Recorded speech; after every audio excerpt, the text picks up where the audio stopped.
Hello, welcome back to Horror Month, and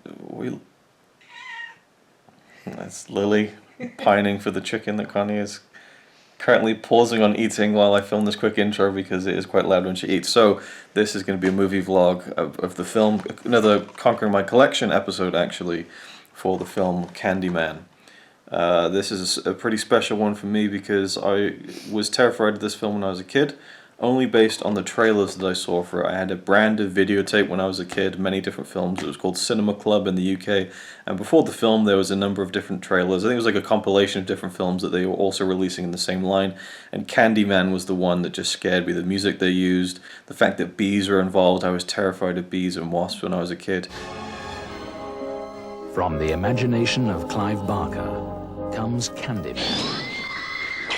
I mean, you do know the story, don't you? Starring Virginia Madsen in a tale of terror.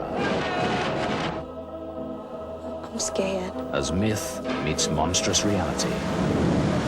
And in the void between reason and insanity, the horror is about to begin. I am the writing on the wall, the whisper in the classroom.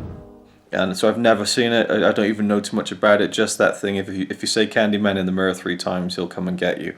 So many times when I was a kid, I would say Candyman in the mirror because my friend would freak the fuck out like he was terrified of it, more than I was. Anyway, so there's the whole Candyman thing, say it 3 times. Bees, that's all I know. This is the Arrow video release with probably a new 4K scan from the original negative. So we're going to check it out, see what it's like, and then talk about it.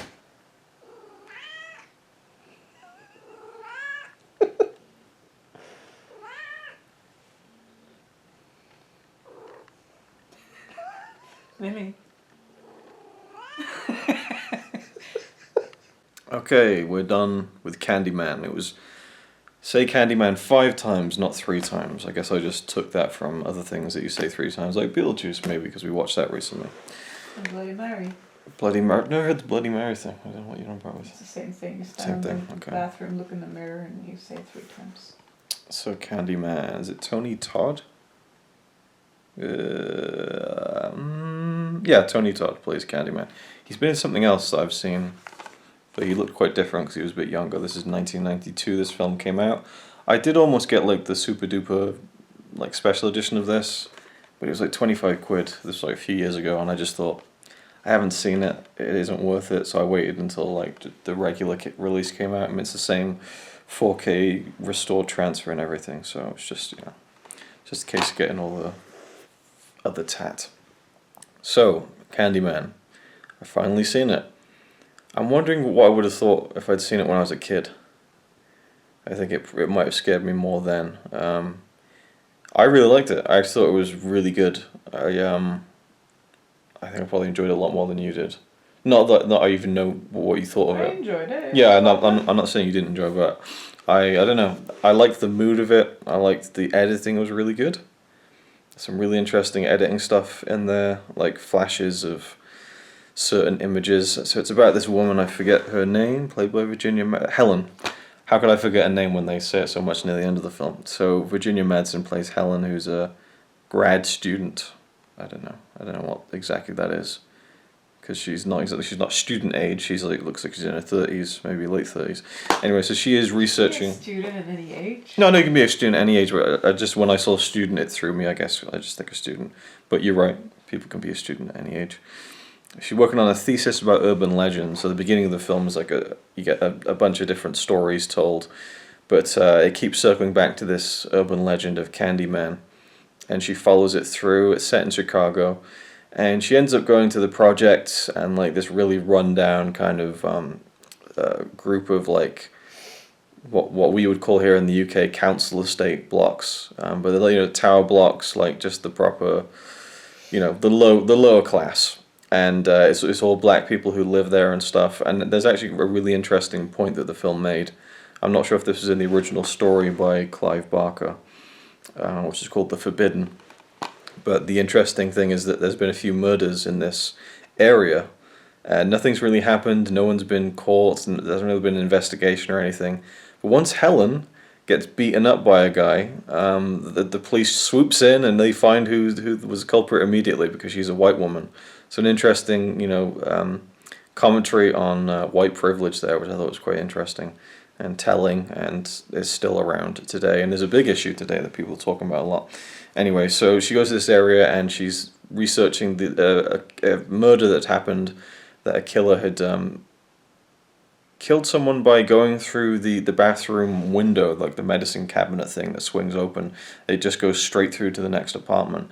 This is why I started to really enjoy it, because it was a conceivable, realistic murder. And obviously with a film like the Candyman, where it's like, you know, bees and all this, and a guy with a hook for a hand. Well, hi. Yeah, no chicken. It's all gone.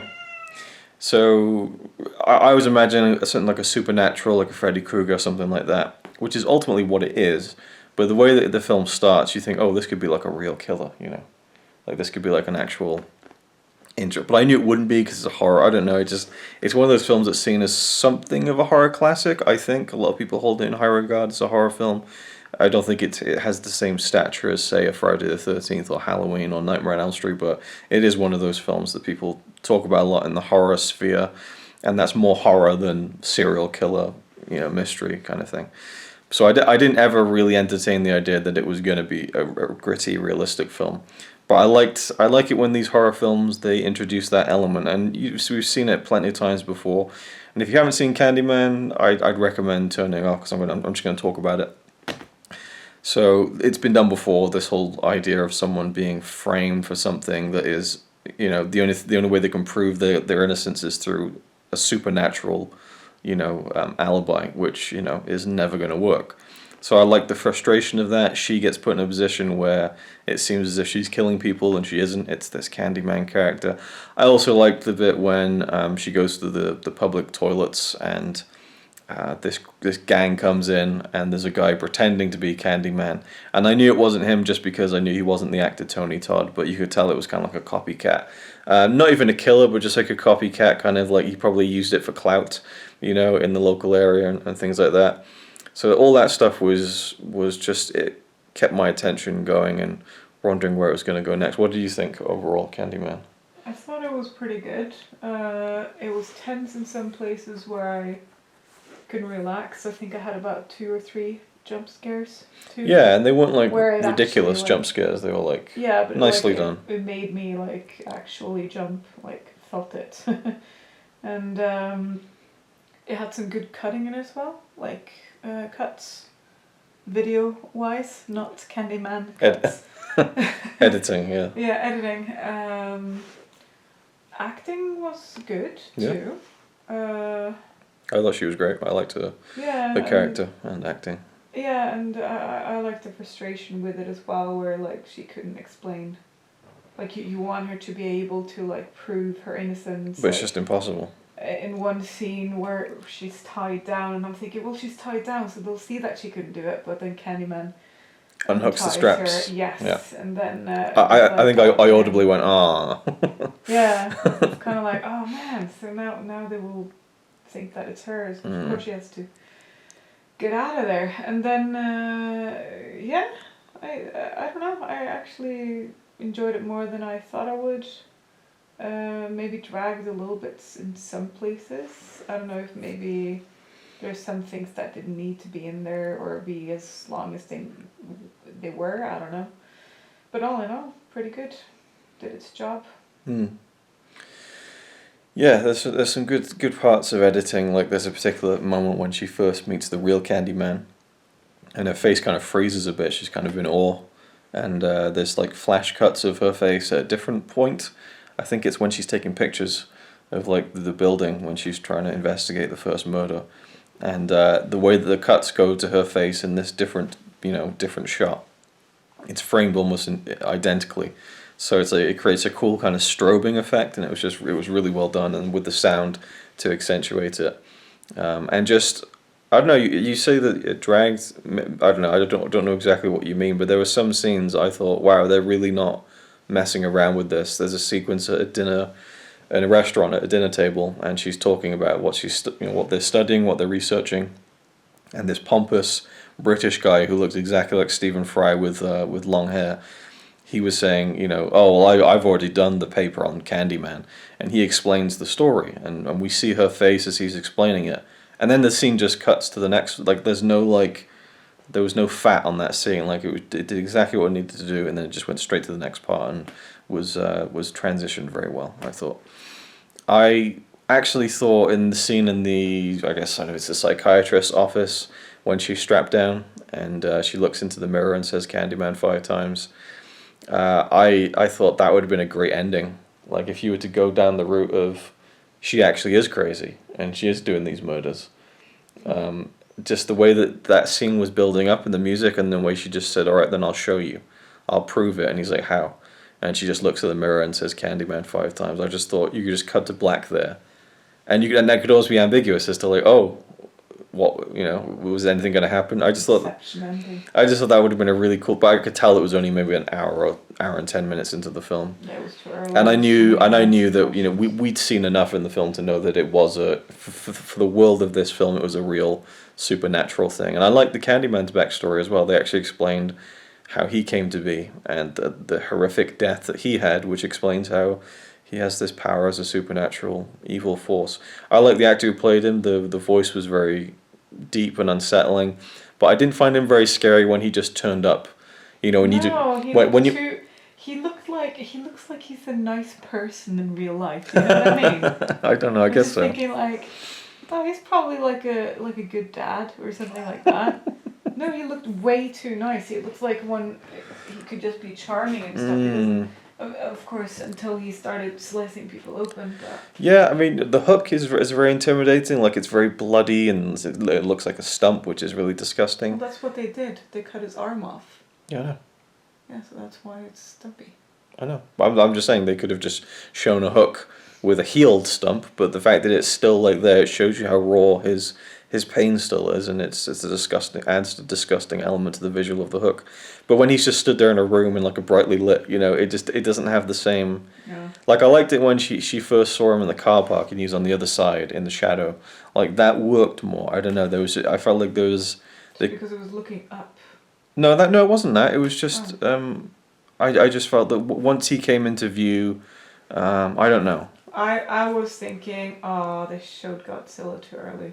They showed Godzilla. I was thinking that. I was thinking how much they're going to hold off on this, and I was surprised how quickly we first saw him. It kind of ruined the image of him for me a little bit. Yeah, I can see that, yeah. Like, they should have made him ugly, but he was like a good-looking guy. Yeah, good-looking guy. When he opens the jacket and you see the ribs and the bees, that's kind of disgusting, but they saved that for the end. And that was actually really... I don't know what they did with the bees. If they, like, de-stung them, which kill them, surely, I don't know. But they have, like, you know, Virginia Madsen's got bees all over her face. He's got them inside his fucking mouth. That was if I was a kid, I would have freaked at that, I think, because that was just... Yeah, I wonder if that was really him or someone else. It looked like him. Yeah, but I mean, there are people who do that, like, put bees in their mouth. Oh, yeah. And that was definitely her with him on her. Yeah, I mean, yeah, fair play. She there was a scene with fire near the end where her character was on fire, and it looked like her at one shot. And I don't know, but then like the next shot, it was like a very obvious stunt woman or stunt man. It could have been, I suppose. Yeah. But it's confusing. But the one shot, well, not confusing. It's just one of the shots which looked really dangerous looked like it was actually Virginia Madsen. That's what I mean. It was confusing because I was thinking, oh, that actually looks like her. Yeah. And then the above shot, you could tell that it was a wig. Mm. Couldn't even get the color right. Yeah, so that was intriguing. I've been fascinated to know. And what's good? The boy was good. The young boy. Yeah. Oh yeah. I liked him. I like the way he talked and stuff. Yeah, he had like a good like screen presence. Like his reverence for the Candyman and stuff was it made that's the thing, because the whole thing in the character is that he says to Helen, like, it's about the fear. I need people to fear me, and I need people to, like the people talking about me in the classrooms, all that kind of stuff. The urban legend of it, like that's the thing that powers him and keeps him alive, is that fear and stuff. And so I found that interesting. Where it ended, I quite liked. It was more of a bold ending, I suppose. It was. I was definitely waiting and hoping for that final scene, just to give a certain character a bit of comeuppance who I thought had wronged her along the way, and I was kind of grimly satisfied with that as a final moment. And well, it's like, it's not like I was like, oh, that was good. It was like, Ugh, yeah, no, that's, you know, just kind of mixed feelings, satisfied, I suppose. I think Philip Glass did the score, which is really interesting. Yeah, because, I don't know, the things I know him from are much more, well, they're not horror films, I guess. I don't know a lot of his film work, but I thought the score was really good. I thought it was kind of haunting. And there were some things about the film that were kind of haunting and really effective and eerie.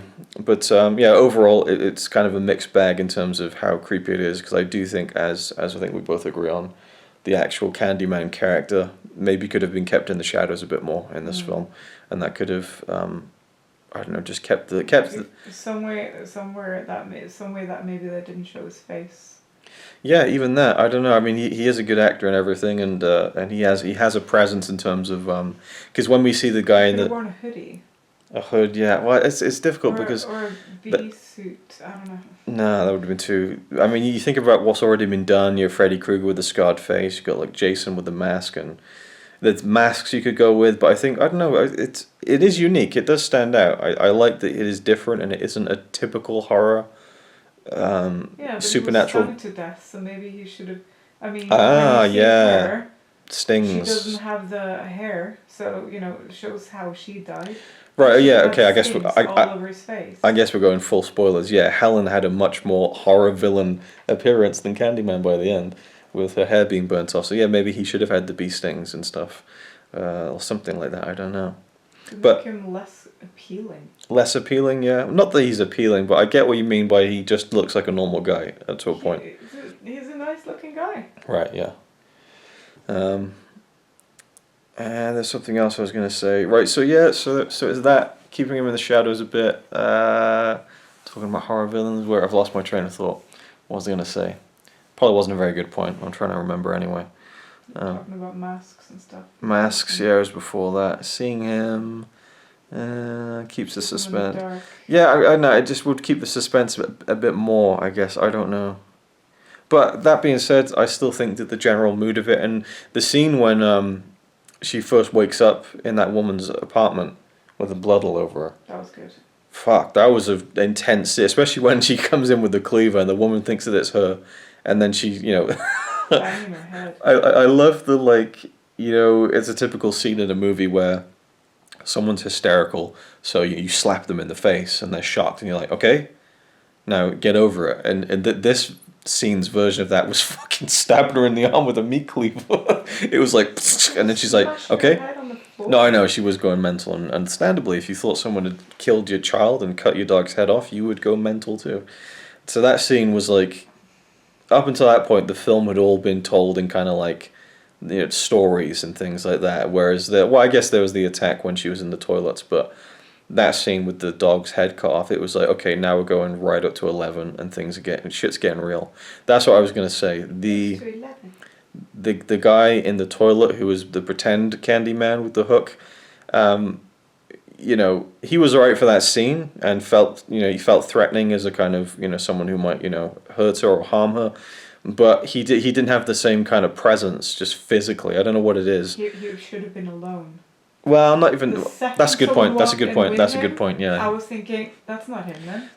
That's probably there to tell you that, I guess, that it's not the real one. Tell it was again. But He I was holding the claw too. But as I was going to say with Tony Todd, like I said, he's a good actor, but you know he does have this presence. Like some actors have it, some don't, and he just has this immediate kind of aura seen him in about other him. movies? I think I have. There's a certain film that he's in that I know he's in, but I just can't place it. But you know he just has a presence to him, so I can see why they didn't go with any makeup, and I do appreciate that they didn't. This is becoming a bit of a moot point now, but you know, overall I actually really liked it. I would definitely watch it again at some point. And as I was going to say, this is like a fairly recent Blu-ray that came out a couple of years ago from Arrow and has tons of new interviews with most of the main cast. There's a new audio commentary with the director and Tony Todd, which is really cool. So lots of extras, and I think there's some sequels, but this seems like one of those like really good horror movies that just gets redundant sequels. I don't know. I'm sure Virginia Madsen didn't come back for any of them, and there might not be even any sequels anyway. I guess I could briefly check. Anything else you'd like to add before we round off the video? No. Yeah, I was surprised by how much I liked it. I know people kind of big it up, so I was expecting something pretty good. But I liked I do like it when a film, it gives you that kind of doubt almost of like, oh, the main character could just be crazy and doing all these things. But, you know, in the back of your head, you know that it is going to be a legit, you know, it is this supernatural force. And trying to type in Candyman with one hand while also filming on my phone is fairly difficult. Candyman, do we have any sequels? Farewell to the Flesh, 1995. Day of the Dead, 1991. Yeah, it doesn't seem like she came back for any of them, which makes no sense because she killed him at the end and she became the new kind of Candyman. Oh, and there's one coming out next year. I have heard about this. So this is like a remake, reboot, and I think, isn't Jordan Peele? Yeah, Jordan Peele, who did Get Out and Us, is writing the film with someone else. But it's a good concept. I'd be intrigued to see another one, or you know. I wouldn't be that fussed as to seek out the sequels, I guess. But, you know, even if he was killed at the end, I can see how you could easily bring a character like that back because he wasn't, you know, alive to begin with. Yeah, Blu-ray looked great, good transfer, and good cinematography too, with some really cool lighting, just random things that I liked throughout the film that I won't go into now because it's just listing minutia. So, Candyman, really enjoyed it, and a really good horror film, I think. There's not many like this where I can get genuinely unsettled.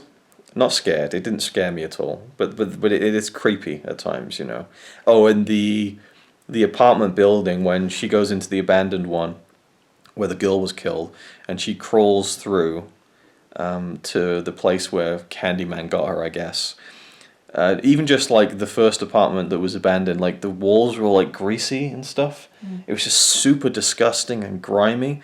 But then later on, when we're seeing I don't know if they're not flashbacks, but they're like visions, I suppose, of that apartment room where he's supposed to be, where he lives, I guess, and everything's lit in red, and so it makes all the grime look like blood, and it's really creepy. Like that's like a really nice.